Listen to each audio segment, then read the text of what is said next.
Welcome to the Mystery College Podcast. Today, I am interviewing Shreeram. Shreeram is a resident surgeon, and he's been practicing different esoteric systems for pretty much his entire life. And he was initiated into a family system early in his life. Welcome, Shreeram. Uh, yeah, it's good evening, Jake. So, how was your day so far? My day's been fantastic. My day's just started, and your day's kind of coming to a close. Yeah, it's 9:50 p.m. here. It's night. It's okay. Right. So, yeah.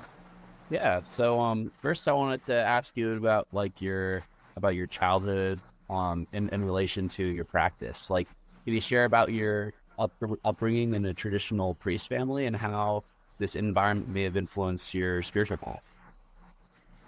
Okay. So, yeah. You see, there are in India, there are different sects. Okay, which are still considered to be castes, but casteism is not exactly the term that I should be using right now. So we belong to a clan called, or we belong to a sect called Brahmins. Brahmins are traditional priests. Okay, so initially, they were priests. They never used to do any other occupation except this priestly activities. So I'm from a very orthodox family. Okay, I'm from a very orthodox family in South India, and we belong to a certain sect called as Krishna Yajurveda Shaka, or the Black Yajurveda. So there are four Vedas. I think you are aware of these things. So I belong to the Krishna, or the Black sect of Yajurveda. So Yajur means it's basically sacrifices, fire sacrifices and all. So I was initiated after the age of 7, as per the tradition. So once you get initiated, there are certain ritual activities that you should do every day. It's part of the life. You should do that, and then we will start learning Vedas, and we will start learning Vedic hymns and all.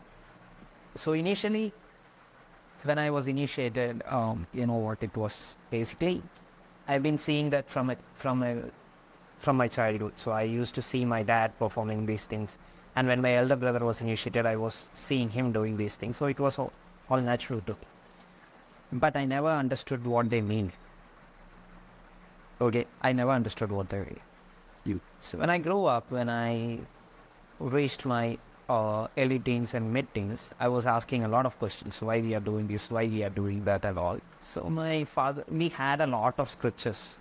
Okay, initially where I was living, uh, my father brought a lot of scriptures with him. So he used to buy these English translations of Upanishads, okay, and vernacular translations of these Sanskrit treatises, so that we can read.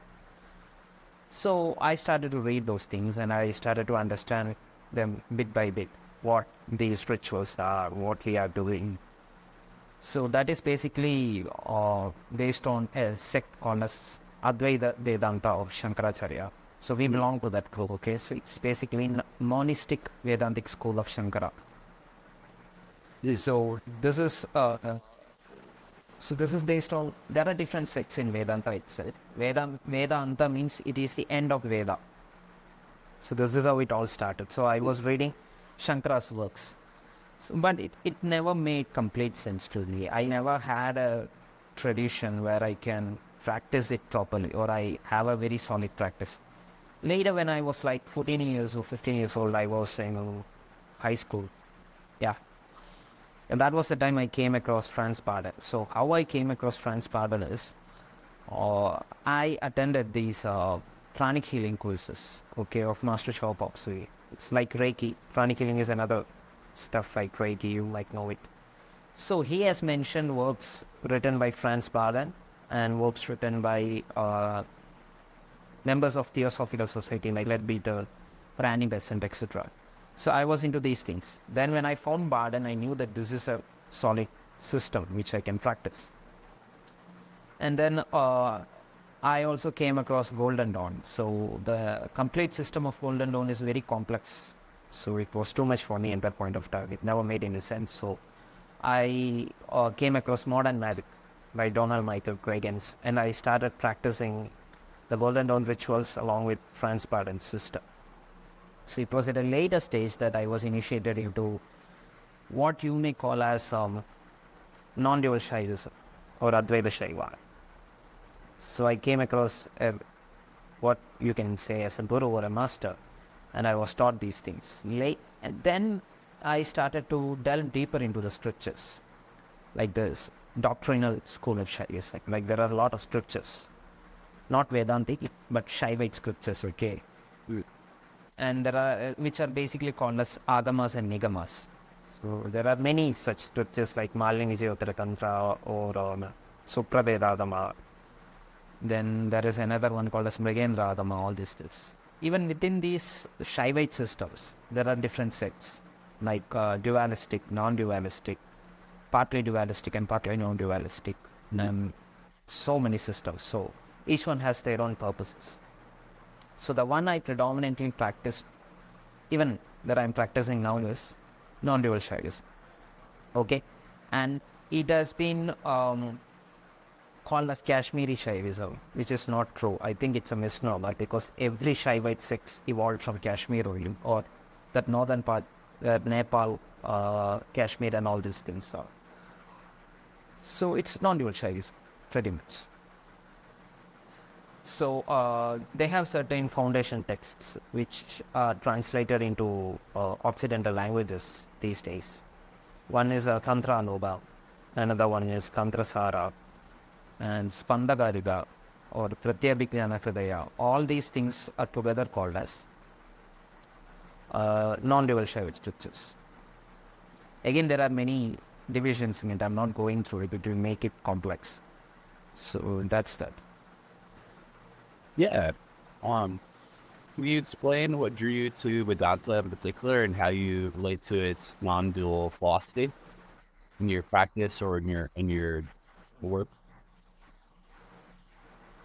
Pardon? Can you come again? Can you share with us what drew you to Vedanta and how you relate to the non-dual tradition of Vedanta as opposed to Neo-Advaita or dual strict Vedanta? Okay. See, non-dualistic Vedanta of Shankara, it basically relies on a certain theory called as Vivartavada or Mayavada. So these Vedantic scholars call it as objective reality is an illusion, or the physical reality is an illusion. This is what people say, but that's not Shankara has mentioned. So Shankara has basically mentioned that how we perceive the reality is an illusion. There is a difference. Okay. So he says that Maya is a factor which veils us from perceiving the reality of every object. Okay, Maya is the factor which veils us from perceiving the reality of objects. So the Maya term is from, its etymological derivation is from the root word mana, means to measure. So if we try to measure the infinity, it becomes objective, or it becomes reduced to a certain thing. You're getting the point. So this is how monistic Shaivism also views these doctrines. So this is the truth of it.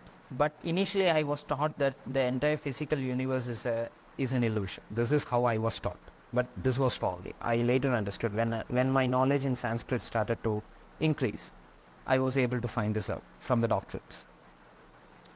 But on the other hand, Shaivism considers the physical reality to be the exalted will of the Supreme Lord. Okay, it is called as Bimba Pratibimba or many other things are that, but Bimba Pratibimba means reflection. Bimba means reflection. So the reflection. And Swatantravada means freedom or sovereignty. So that means it is the freedom of the Supreme Lord to create, which manifests the universe in his own image, okay? So how they differ? Simple. The non-dual Vedanta, the non-dual Shaivism considers the entire existence or the entire reality to be three. or it manifests in 3 dimensions. So, yeah, one is the dimension of subjectivity, second one is the dimension of cognition, and the third one is the dimension of objectivity.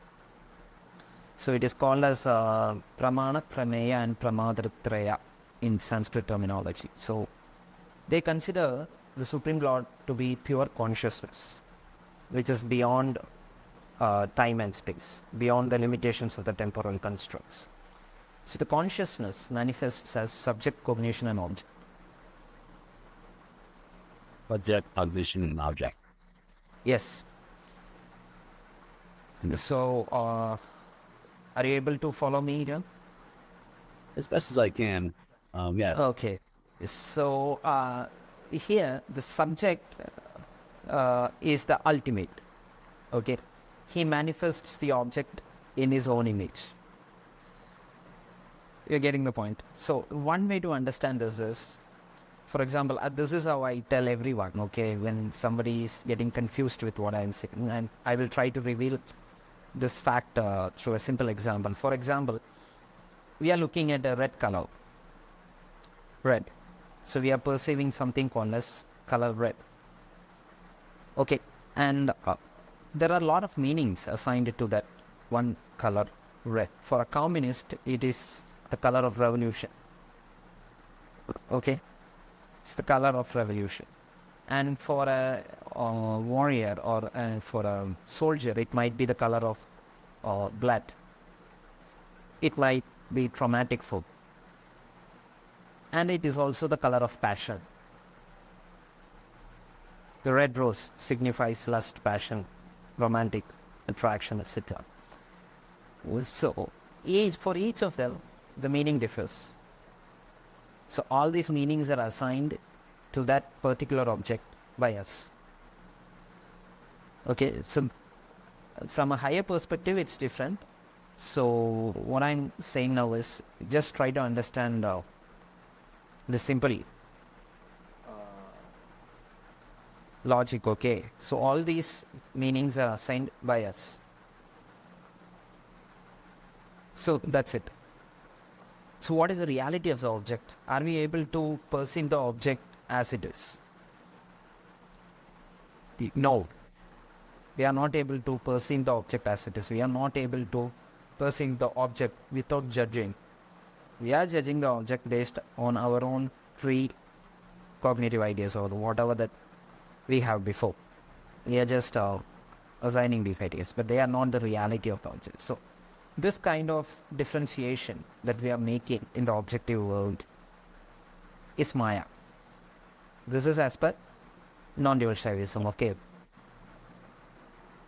Okay. So now, this triadic manifestation, this triad is considered to be Shakti. Okay, so hence, you might have heard a lot of things about Kali. Kali is a goddess in India. So people will say she's the goddess of time, she's about time, she's a goddess of death, all these things. But that's not how the doctrinal schools of Shaivism practice go.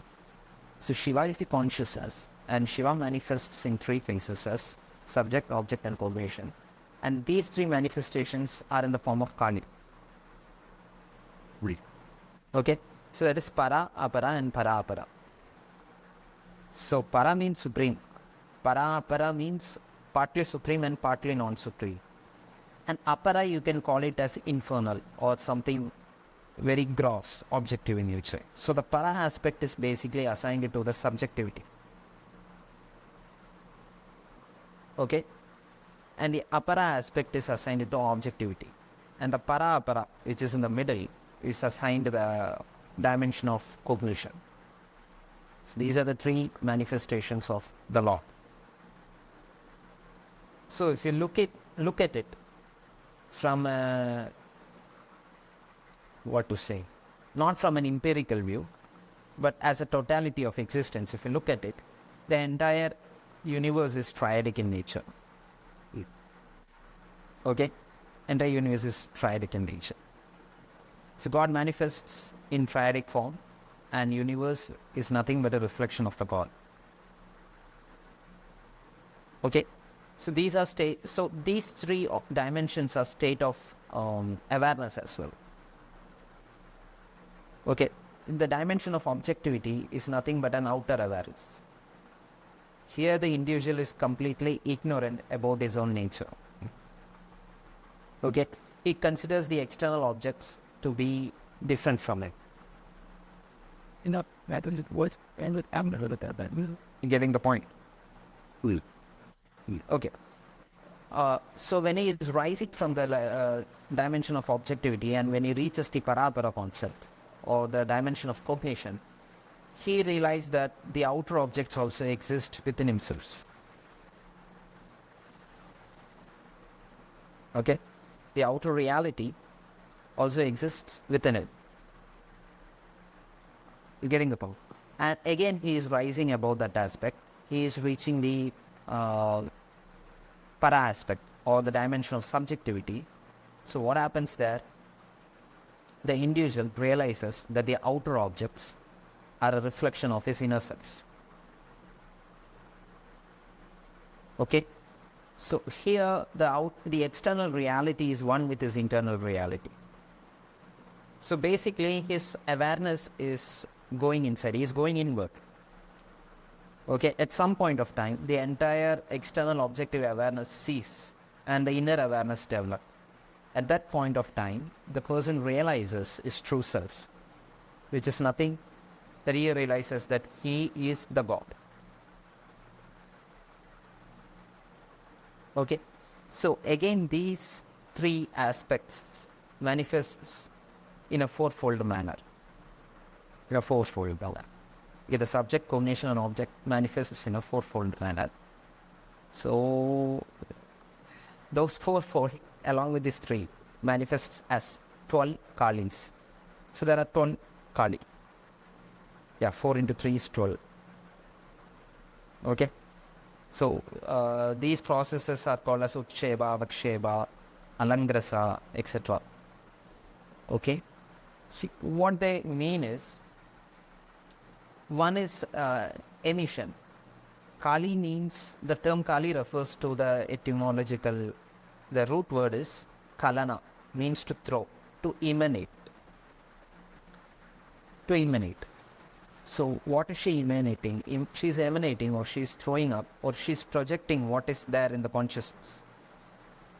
So this process of projection or emanate, then sustenance.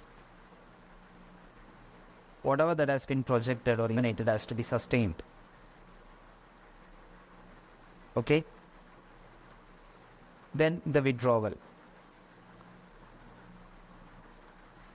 Then dissolution. So these four processes happens in three dimensions of subject, cognition and object. Hence 12. So 12 Kalis. Getting the point? Okay. So our reality has to be meditated or has to be contemplated in these 12 phases in order to realize the true self. So eventually you rise above the constraints of time and space and you realize that only the true self is real. Rest everything that you are seeing outside is a reflection of your own self. You are not thinking it's an illusion, but those objectification is like putting limits to your own self or to the godly self.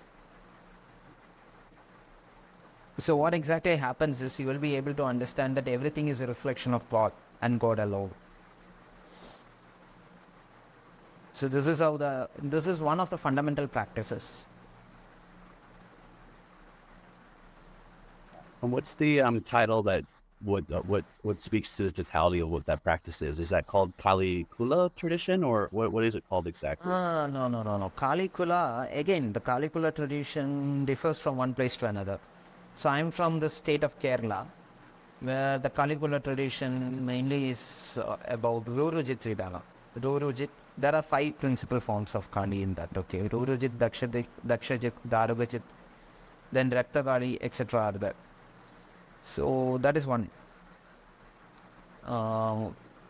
So another one that you can see in North India is in the Bengal areas, which is called as Kali Gatha, which is now called as Calcutta. Initially, it was called as Kali Gatha, Gut of Kali, means the mountainous regions, so the hilly regions of Kali.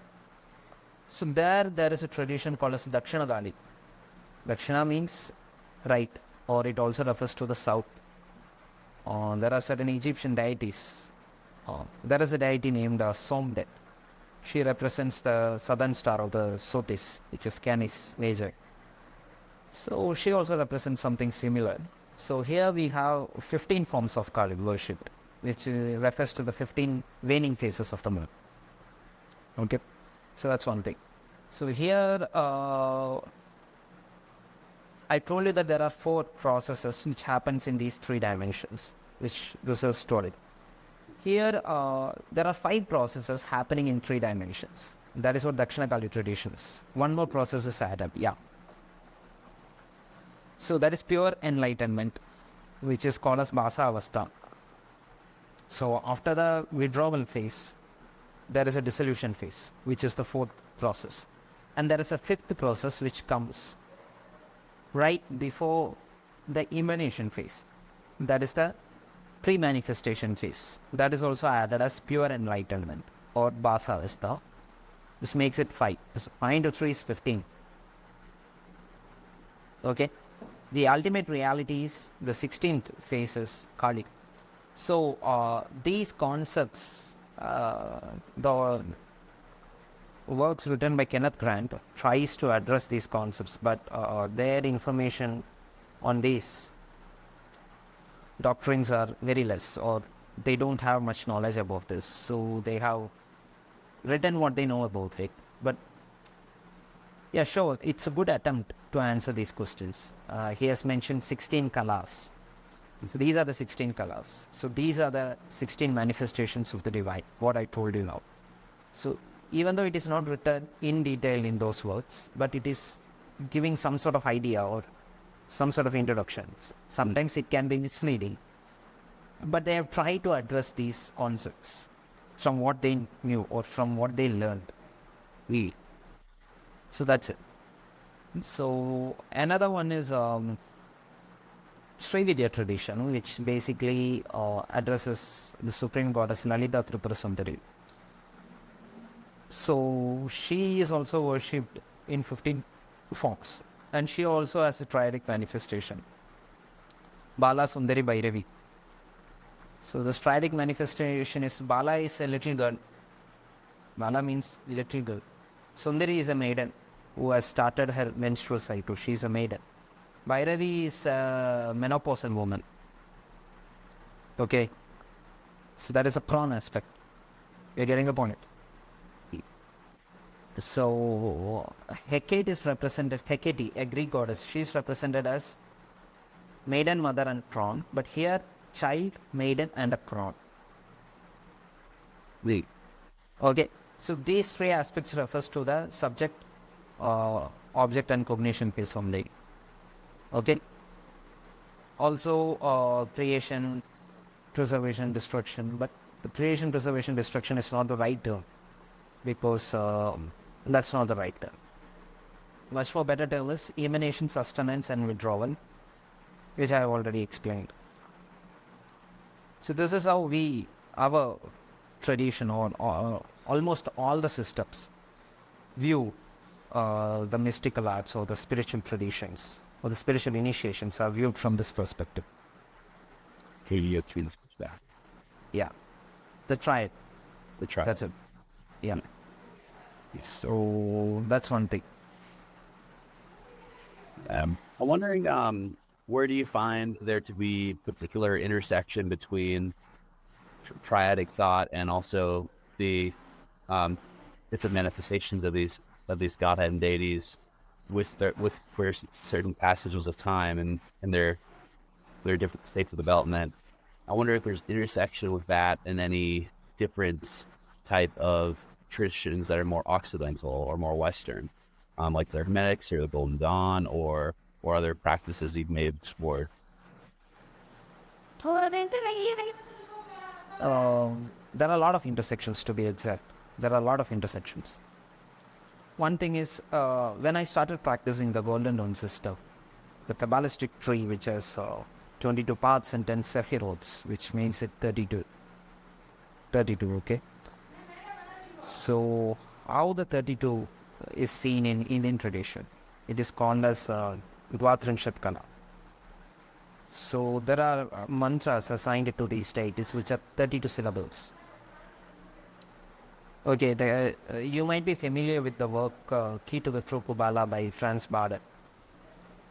Okay, so there is a system in Indian tradition as well, which is called as Matrika, which forms the mantras like Om, Preem, Shreeram, etc. But it is not practiced properly.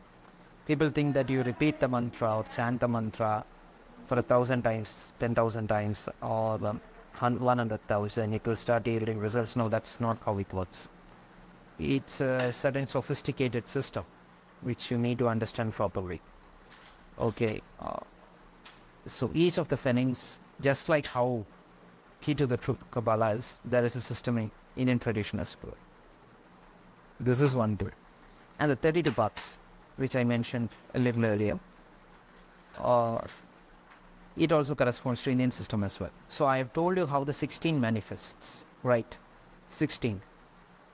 Now the 16 manifests in two phases. Okay, two phases. So one is a reflection of the other. So it reflects, which makes it 32. Okay, which makes it 32.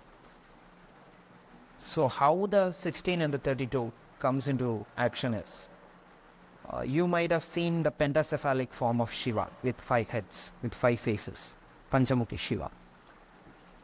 So it basically represents his 5 activities or 5 powers, Chit, Ananda, Icha, Jnana and Kriya. These 5 aspects manifests as 16, which are represented by 16 vowels in Sanskrit alphabets.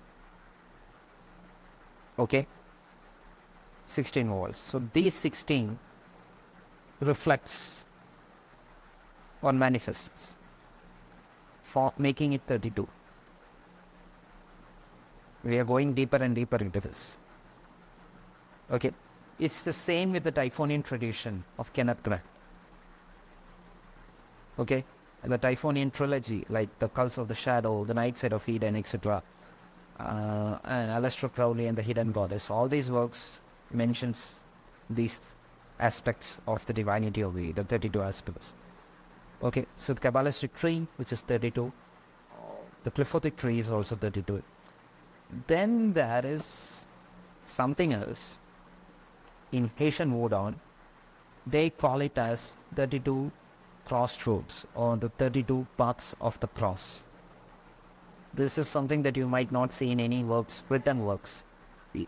But those who are initiated into the Vodun current by a proper Haungan or by a proper Vodun priest knows the secret.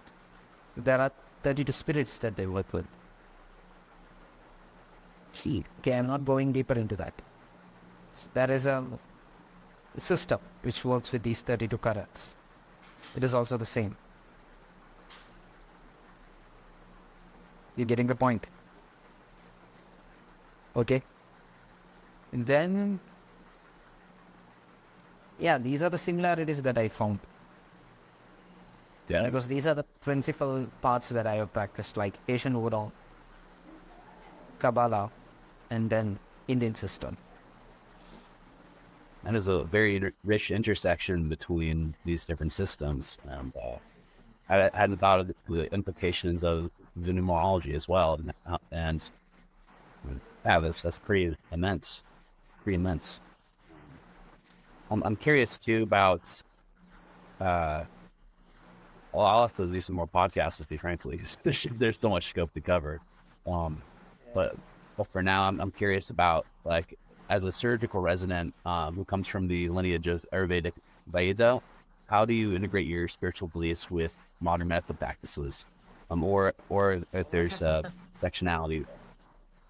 See, for me, there are in India. You can see there is a certain sort of medical purism.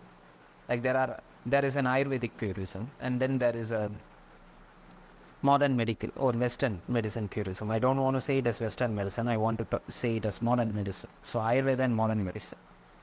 So Ayurveda considers these old Indian philosophers like tattvas and all. So the psychospiritual mind, and they consider the three humor theory, which is much more sophisticated from the Western system of three humor theory. We call it as Vata Pitta Kapha, which are formed by the 5 principal elements, that is earth, water, fire, etc. Okay, Prithvi, Aap, Agni or Teja, then Vayu and Adasha. These are the 5 elements. So we consider this. So Vata is formed by Adasha and Vayu, or the air and the Adasha. Then Pitta is formed by water and Agni or fire. Then we have Kapha, which is water and earth.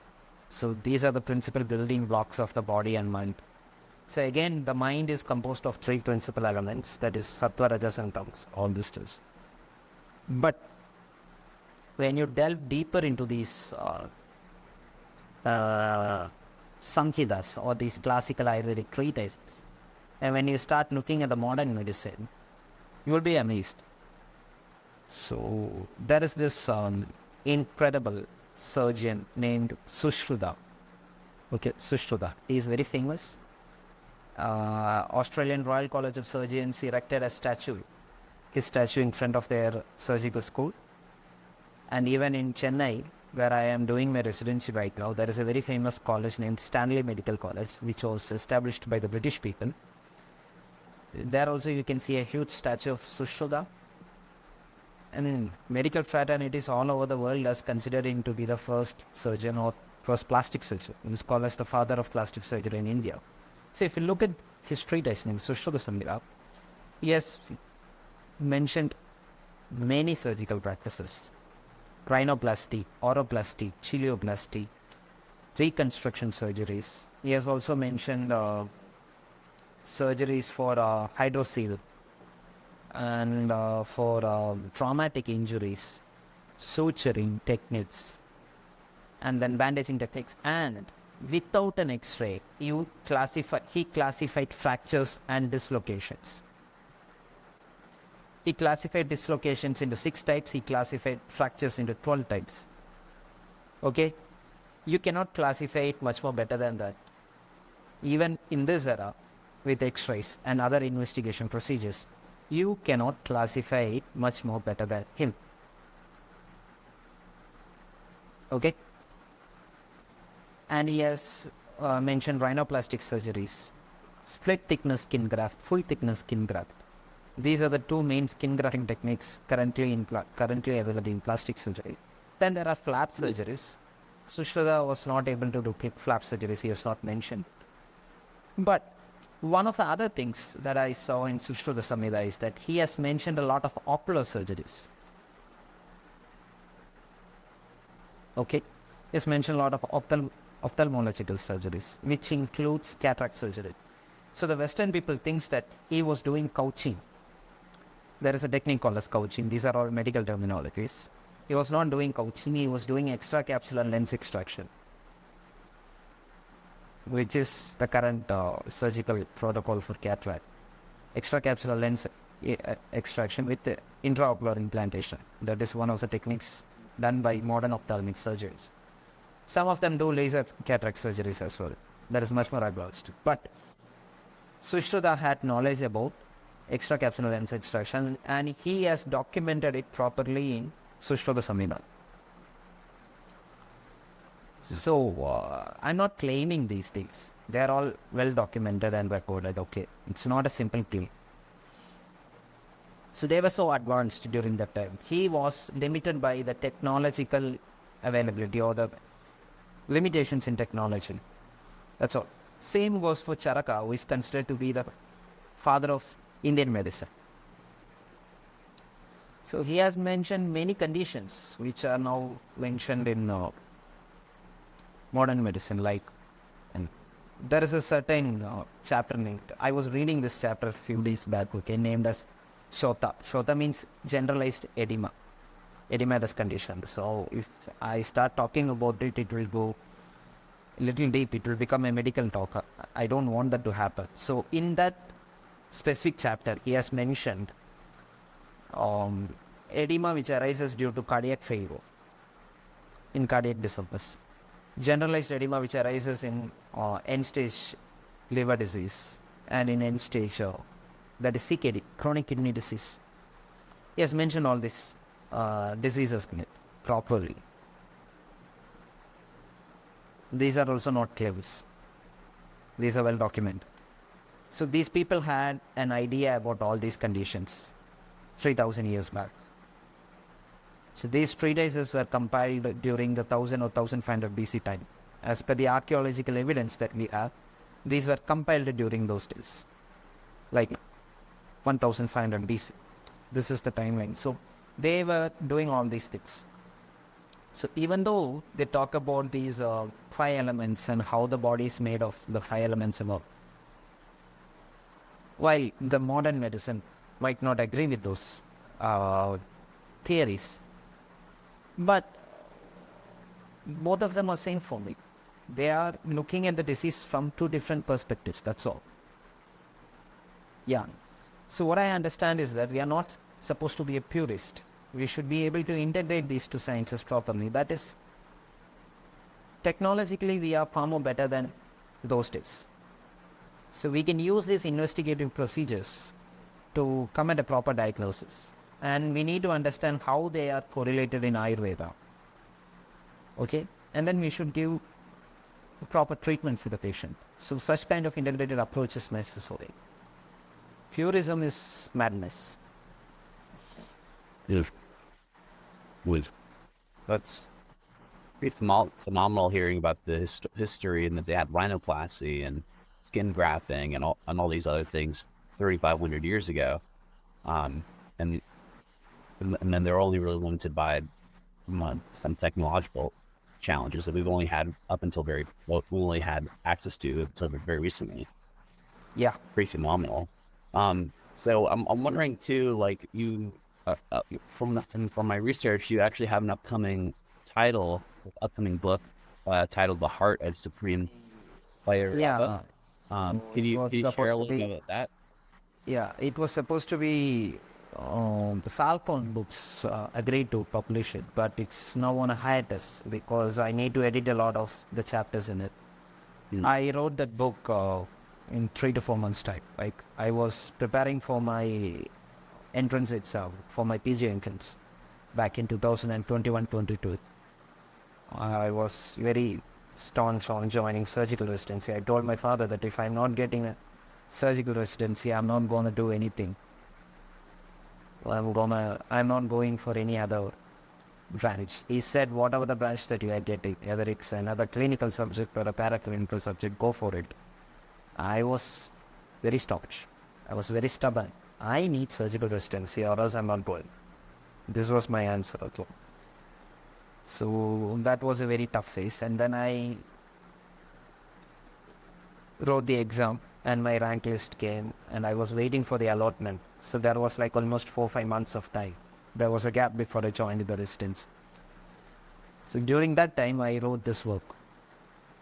So it has a lot of grammatical errors. And so it was written in how to say. And yeah, I'm not a native speaker, so you can understand there might be errors in it. And also the words that I used are a little confusing because the concept itself is very difficult to grasp. So the editor told me that I have to redo the work. I don't have time to redo the work anytime soon. So I don't think it will be published anytime soon. It's the first thing. And the Heart of Supreme Bhairava, I named it as Heart of Supreme Bhairava because Parabhairava Hridaya, that is a Sanskrit name that I like to give it. Heart means core. Parabhairava means the Supreme Bhairava. So Supreme Bhairava is a compound word. It is made of Bara and Va.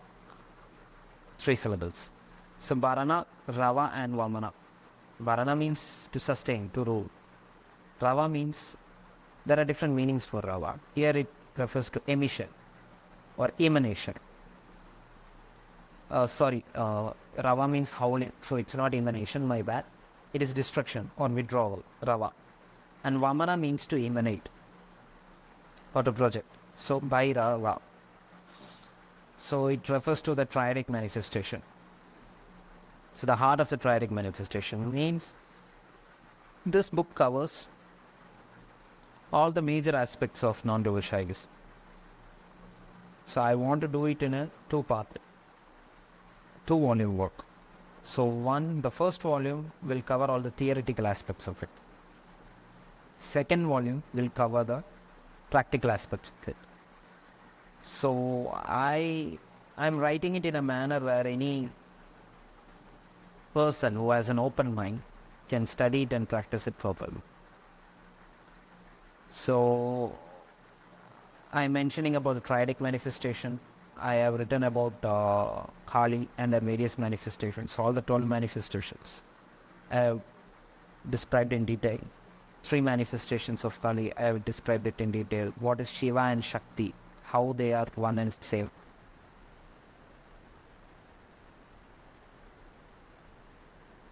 How our consciousness is nothing the manifestation of Parashiva. What are the 5 aspects of the 5 powers of Shiva? Alphabets. How the 5 powers or the manifestations of Shiva corresponds to the vowels. There are 51 alphabets in Sanskrit. Each of them has been considered to be a certain manifestation of Shiva in certain phases. That one, and 36 tattvas or the 36 psychospiritual elements which makes up the self and the universe. All these things I have mentioned it. Then one more thing, Kundalini. I have mentioned what really Kundalini is. It's a misinterpreted concept in West, both East and West. So whatever that Indian spirituality now, so-called Indian spirituality knows about Kundalini comes from writings of Western authors like Annie Besant, Madame Blavatsky, Leadbeater, this Theosophical Society. So again, it's misinterpreted. So I have written about that as well. So all these things I covered it, and I want to include how to meditate on alphabets, how to meditate on certain mantras, how to contemplate the 12 processes of divinity as 12 Kalis, and all these things in the second part.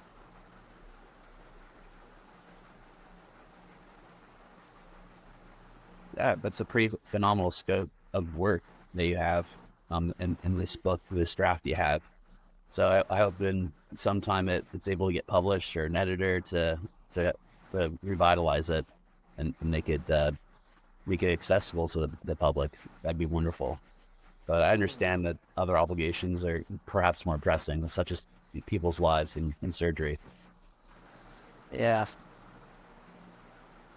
I'm not going to work as a trauma surgeon or an emergency surgeon in the future. But there will be surgical emergencies if I become a minimal access surgeon or a gastroenterology surgeon as well. So I'm not going into the trauma part. It's not for me. It's not for me. So maybe we'll see. We'll see. For listeners who are interested in exploring spiritual practices or integrating spirituality into their into their lives in a more fulfilled, succinct way, what advice would you offer for people to start integrating spiritual practices? First thing, never try to divide your material life and spiritual life. They are one and the same. Okay? Your material life should be a reflection of your spiritual evolution. What you do in the world should be a reflection of your spiritual journey.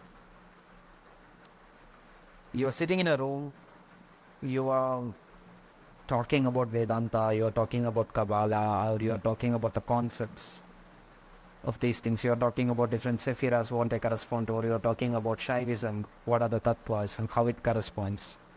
And you are talking about this oneness and all. But you are not doing anything in the real world means it's a waste of time. I think you should contribute to the society. You should be contributing in a productive manner. You should be productive. As such, your life should reflect your spiritual journey. For me, as a doctor, it reflects my spiritual journey. If I'm not able to contribute anything of value to the society, it's a waste of time.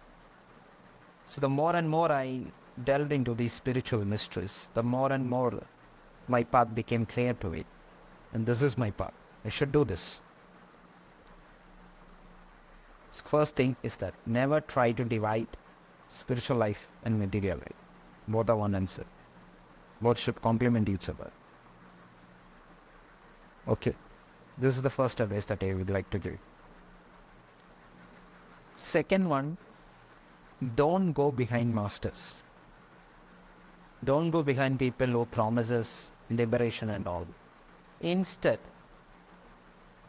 there are scriptures, there are books, it was difficult in the past to get certain books, certain scriptures. But now in this world of information, we can have anything. If you can have Upanishads from India there, it can be delivered as a hard copy or you can download it as a soft copy. You can download these. There are now, the Oriental Library is doing a project where they are digitalizing all the manuscripts, handwritten palm leaf manuscripts. So, and they are uploading it for free. Okay, even you can have these manuscripts at your fingertips. You can download them for free. So all these closely guarded secrets are now available to the public, and you can make good use of it. It's not like the olden days. Okay, a couple of decades back, you could not do any of this. It was very difficult. But now it's not like that. So do your own research. And never try to criticize other spiritual traditions. Never try to criticize other spiritual traditions. Just accept whatever that is of value to you and discard the other. That's all. That's all. That's it. So, are there any new projects or teachings or practices that you're looking to look forward to exploring for yourself or with sharing with others? I am trying to explore Nordic tradition. Currently. Somehow the Nordic tradition resonates with me. The rules and the God ordained, I don't know. I even have a ring consecrated for Odin. So I wear it. So it resonates with me. So I meditate on runes. I am meditating on runes these days, and I'm meditating on Odin and also other deities like Thor, Loki, Tyr, etc. That's wonderful. And is there any last piece of advice you'd give someone who's looking to explore, the spiritual, some of the spiritual traditions we've mentioned, like non-dual Vedanta or Shaivism, or practice any Kali, got the words, forgive me. Yeah, Caligula, you were saying. Kali. The pronunciation, the Western pronunciation is wrong. You guys pronounce it as Caligula. So, yeah. The first thing what I will say is, try to learn Sanskrit. Then read the scriptures. And that's the advice that I want to give. Learn Sanskrit, read the scriptures. Or else it can be really confusing.